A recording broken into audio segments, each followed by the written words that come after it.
when African people were complaining that African Americans are misappropriating like African culture in terms of like wearing what they're wearing and stuff like that. I mean, if you were to take it back, it's almost like saying that the culture that you have is pure in and of itself, that it doesn't come from an admixture before you got it.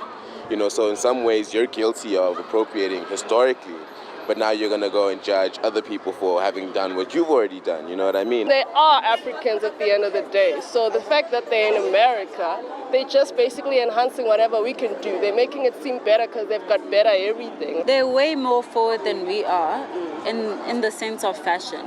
So whatever they do first, we try and copy it. Yeah, and follow but it. But the fact is, these things come from us. Like, there were so many spring-summer ranges from different brands that came from African prints.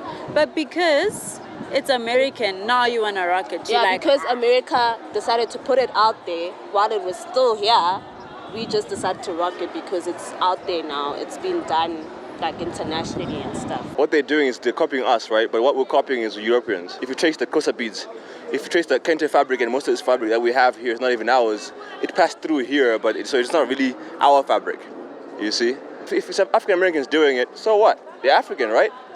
It's their fundamental right to do so. Yeah, I don't think there's anything wrong with it. I think it's actually quite important that they do that, because that way they connect back to the motherland and everything. They like to do that. But also it's important so that way we can help each other discover who we really are as African people. Look at how I'm dressed. Look at how I'm dressed. I mean, it's all that what we see on TV. It's everything that what we see on TV. But I think that if we had to start pushing more of our things there, I think it would be awesome. We also like fuck ourselves up in a way, because you could bring something out there and then people around you won't support you, but they'll support someone else that does it internationally. And that shit is fucked up. Yeah. I feel style is international. Yes, they do steal like the cultural bits, the traditional bits, but we also steal the urban bits from them.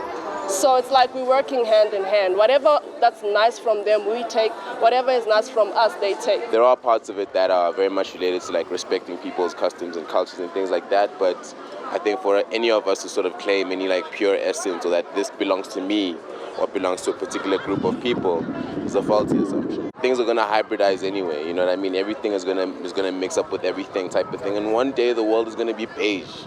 You know, like, you know, one day the world is going to be beige, and I don't think that should be seen as a power struggle, so to speak. But it's gonna force us to get to a place of understanding that there are linkages between everything and everyone.